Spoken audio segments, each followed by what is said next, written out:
Good morning, everybody, and welcome to Health Talk. I am your host, Dr. Niru Prasad, with my background in pediatrics and emergency medicine, affiliated with Henry Ford Health System, St. Joe, Oakland, and Bowman. The theme of our health talk today is the breast. What are the most common myths about breast cancer? Joining us today as our guest speaker is Dr. Sai Kieran, and she's a breast surgical oncologist, and she's going to highlight about our viewers about what are the early signs and the detection for the breast cancer at early age, so they can be helped. So, good morning, Kiran. I'll call you Kiran because good morning, and I'm very very honored to have you because I need a specialist like you guys to talk about our viewers. Breast cancer is so common. We had all those breast cancer awareness month and all those. So before I start, can you give your introduction to our viewers? Sure. Thank you so much for having me today. My name is Sai Kieran. I am a breast surgical oncologist. I started my journey just here in Michigan. I went to Wayne State for medical school and did my residency training also in Providence Hospital. At that time, it was called Providence. And then I went to California and University of Southern California for my specialty in breast cancer care. A special interest of mine is oncoplastic breast surgery, which basically means combining the cancer surgery with also some plastic surgery techniques. And this is very important, near and dear to my heart because, as you mentioned, women are getting diagnosed earlier and living much longer with breast cancer. That is true. Yeah, so, we want to make sure that we're giving everybody a good quality of life. Yeah, so that's great to know, because a little bit of touch of plastic surgery, the breast out, it makes a big difference, right? Yeah, absolutely. It makes a big difference for the patient and for their sense of well-being and just also one of my mentors always used to say is that breast cancer shouldn't be what defines you for the rest of your life. This should be something that hopefully you forget about, and it's not a everyday reminder when you're getting dressed in the morning. Right. So that's very good. I'm very happy to do that. So what are the most common myths about the breast cancer? So I think one of the most common myths is that it only runs in families. And in fact, 98% of breast cancers are sporadic. What that means is that it just happens. And so it doesn't mean that just if you have a family history that you should be thinking about it. Yeah. I think that, every woman, it should be something that she's considering in the back of her mind or being a little bit aware of as being a possibility. Yeah. The second myth, I think, is that anytime you have a diagnosis of breast cancer, that it's very aggressive and it's going to require a lot of treatment and really, as I mentioned earlier, define your life. And that's not the case. Now that we have started screening and our technologies and our medicines are getting so much better, it's not, the majority of breast cancers that we see are not life-threatening and are very treatable. Right, yeah. Depends upon which area it is, whether it is in the ducts or whether it is in the mammary glands. So that's what it is. So at what age should the women really start? Yes. So now our new guidelines are saying that a woman as early as 20 years old should start thinking about her breast health, meaning that when she goes to see her primary care physician, that they should start doing breast exams and they should at least talk about their family history if they have it or any concerns that she might have. And at home, she should start kind of getting what's called self-examinations or breast awareness. Right. Not, being very detail-oriented and trying to find something, but just getting to know how her breast tissue feels so that if there is a change, then she can be a little more alerted to it. Right.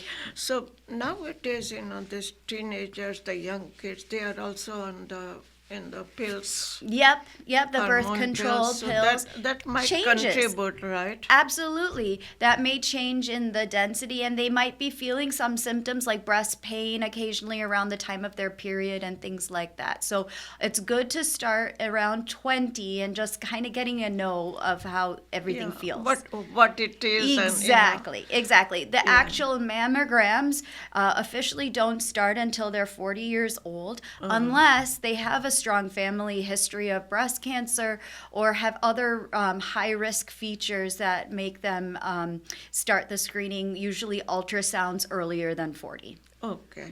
So for our viewers to know, women as early as age of 20 years old, they should be screened, right? Yes, they should be screened by their healthcare professional. Yeah. Correct. So now, some of the women, they ignore the early warning signs, about like I have seen so many, individual women, with my practice in internal and not internal, mostly urgent care, I am boarded in pediatrics and emergency medicine. So the urgent care, I have lot of patients who come. Some warning signs, Yeah, absolutely. So what are the warning signs, Kiran, that they should be looking for? So on the skin, they should be looking if there's a persistent rash, a reddening, thickening of the skin, something not feeling right. Sometimes dimpling is a very common. Yeah, I was going to ask you. Yeah. So especially, when you're coming out of the shower, you're putting on your lotion, things like that. If you notice in the mirror that, when you're stretching or reaching, there's a little dimpling or a little change from one side to the other, that can be a very early warning sign. Of course, any changes in the nipple itself, flattening, inversion, or if there's any discharge, those are all big warning signs that something is different. Okay. So when suppose somebody in a young, let us say start from the adolescent, then we will move to the senior section. So when teenagers comes, to your office, what are they expecting at your office visit? A good history and a good history, of course, including family history, gynecologic history, and then a physical examination where we pay attention to not only the breast tissue but also underneath the arms and the axilla to evaluate the lymph nodes, and then also their neck as well. Yeah, it's very important. I had an interesting case, with a big lymph nodes, and apparently turned out to be one of the breast cancer group. So after that, what is the first initial test you will be doing? Yeah, so depending on the patient's concern, most often we'll start with what's called a diagnostic mammogram.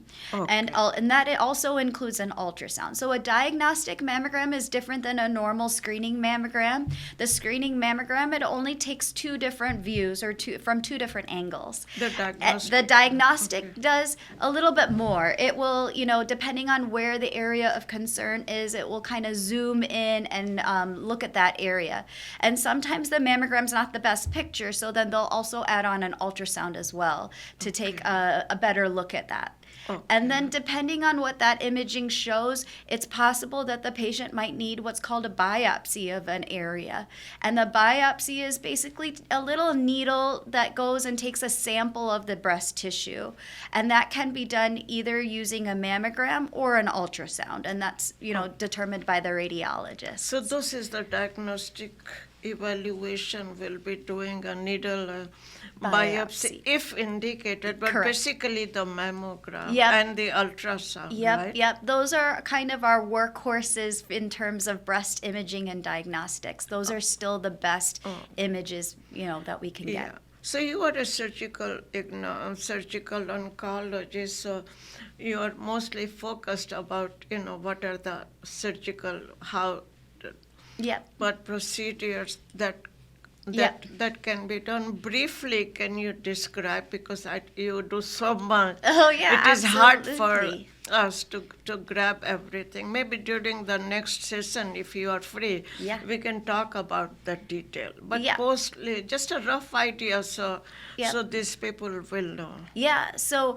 I don't only deal with breast cancer. I deal with any sort of surgical issues of the breast. And so Okay. that can even just be what's called an excisional biopsy, or which means just removing the area to get a better diagnosis or a more clear picture of what's going on. Or when it comes to breast cancer, then the big two surgeries are a lumpectomy, which means only removing the area that has the Right. cancer in it, Yeah, or yeah. a mastectomy, which means removing essentially all of the breast tissue. Now, with the lumpectomies and mastectomies, of course, we get more and more involved, or they get more and more radical. So, Right. with a mastectomy, we try to preserve as much skin as possible if indicated. And then we can do what's called a nipple sparing mastectomy. And then, of course, a skin sparing mastectomy means that their patient can't save the nipple for some reason, but is getting reconstruction. And then again, after that, a total mastectomy. Okay. Yeah. So basically, these are the procedure one after another you will be doing, right? Yeah. Yeah. So that's very good, because this way, even the patient, they are accustomed. In the meanwhile, they will see you a couple of times in your office, Yeah. and they know what to expect. Sure. Yeah. Yeah, right. How about, something in elderly group, if you notice a mass in the breast, what will be the treatment modalities in Yeah. that group So- from your surgical Sure. So point there's, of view? there's absolutely different considerations to take when there's, depending on the age of the patient, and also there are other medical problems, Right, correct, yeah. in terms of if they are a good surgical candidate or not. Yeah. A lot of the times in elderly patients, if they have a diagnosis of breast cancer, very commonly these types of breast cancers respond to hormones, and sometimes we can only give a hormone blocking medicine and try to avoid doing a surgery. But if they are, that's not the case, or the mass is caught a little later where it's causing a wound or something like that, then usually we try to do a smaller operation like a lumpectomy. Yeah. Yeah, because I know, I went through all these literatures, and you said there's so many kind of hormone therapy they are going through. Also, there's so much of controversy, right? So, I mean, in terms of hormone replacement, maybe. Yeah. Yeah, so there's new information that's come out that shows the protective aspects of hormone replacement. However, from our, standpoint, for the breast cancer surgeon standpoint and the other doctors that treat breast cancer, we still think that somebody who has a history of hormone positive breast cancer, Yeah, HR hormone positive, replace, sorry. hormone replacement is not recommended in those patients because of their history of having shown that their cancer responded to hormones. So in those patients, we find that it's still not, indicated to do a hormone replacement in those Okay. patients. So basically, once the diagnosis is made, there will be meeting, conference with all of Yep, it's a surgeons multidisciplinary. and the Yep. oncologists, Yep, right? exactly. Depending upon the prognosis and what stage it is, right? Yes. So the breast cancer treatment is multidisciplinary, meaning Yeah. that there's going to be multiple doctors on your team. Exactly, And it's not just one person making all of the decisions. I mean, of course, the patient has the ultimate choice and the ultimate decisions, but everything is kind of collaborated with a medical oncologist, a surgeon, Sure. and Yeah. a radiation oncologist sometimes. Radiation too. We haven't talked talked about the radiation. So after you do the surgical procedure, whatever is needed, then they will do the radiation. Sometimes, yes, sometimes radiation is indicated. Okay. Most commonly, if a patient has a lumpectomy, then radiation will be required. And sometimes with a mastectomy, we can avoid radiation, but depending on the cancer, it's also possible to require radiation after a mastectomy. A lot of it is determined on the surgical pathology. Depending upon the surgical pathology. That is very important, whether it is in the duct or whether it is the Yes. mammary gland. As well as if it has traveled to the lymph nodes or not. So Lymph nodes, very yeah. often when it's a breast cancer diagnosis, we do staging of the lymph nodes or check the lymph nodes from underneath the arm at the time to help guide the additional treatment. Yeah. Yeah, like you said, this is a multidisciplinary. Yes, it is. Yeah. Yeah. So how important is breast self-examination today, and how should it be done? Yeah. Correct? So I don't want patients or your viewers to think that you absolutely necessary to make sure to check every single day. I mean, that's Right, yeah. unreasonable. But what we would like, if my preference would be, if at least once a month, like I said, when you're getting out of the shower, you're putting on your Getting up, lotion, right. something like that, just kind of get more of an awareness of your body and just check at least once a month. And if you notice any change, then reach out to your provider and let them know your concerns so that they can also do a formal examination and then order the imaging if necessary and refer you to the specialists if needed.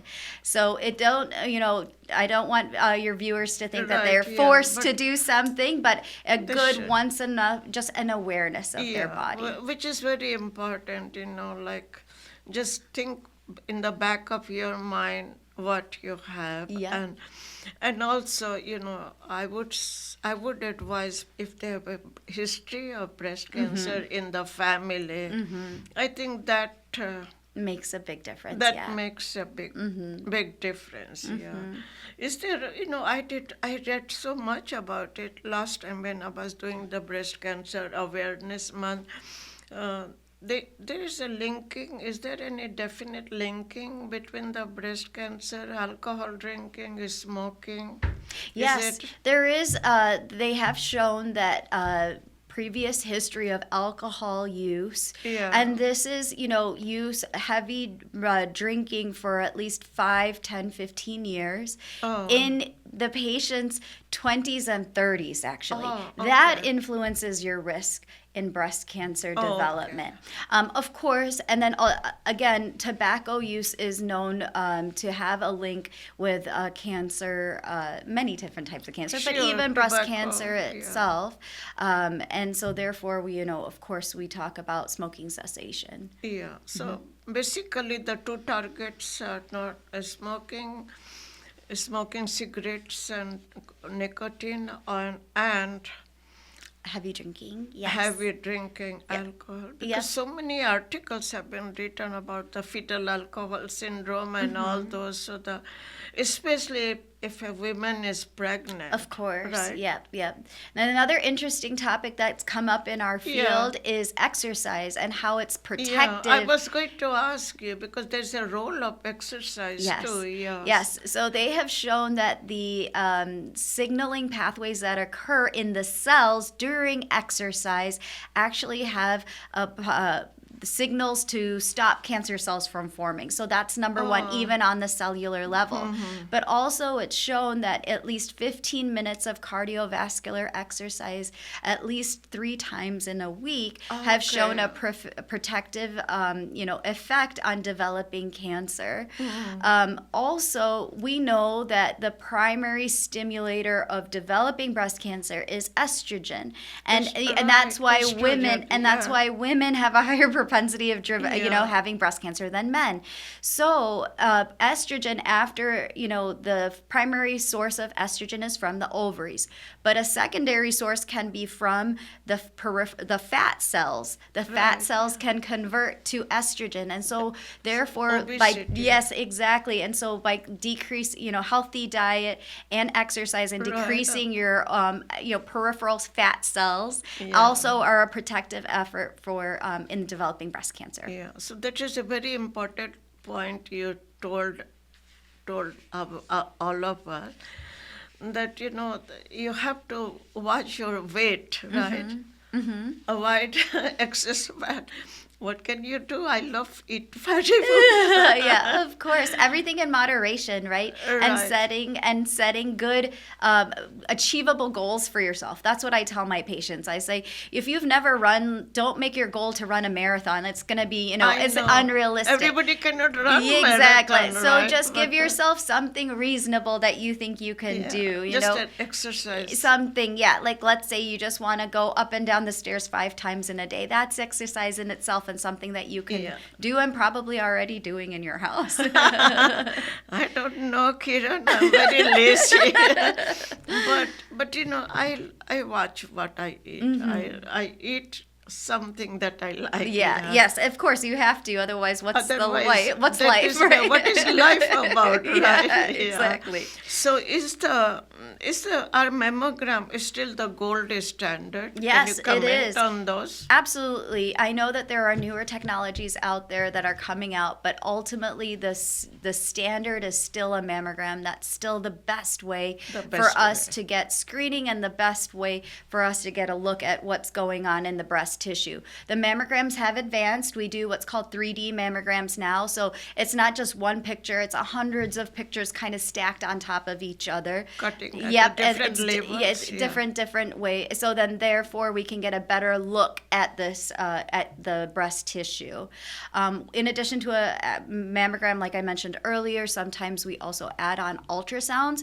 In patients with dense breast tissue, I think it's very important to not only do a mammogram, but also to do something else like an ultrasound, so we can see the breast tissue in 2 different ways and make sure we're not missing anything. Right. So because you being a surgeon, you are more concerned about the reconstructive part with the adipose tissue, so it's very important. Right? So of course my primary goal is to remove all the cancer, but yeah. also to see what is left behind and how I can fill in.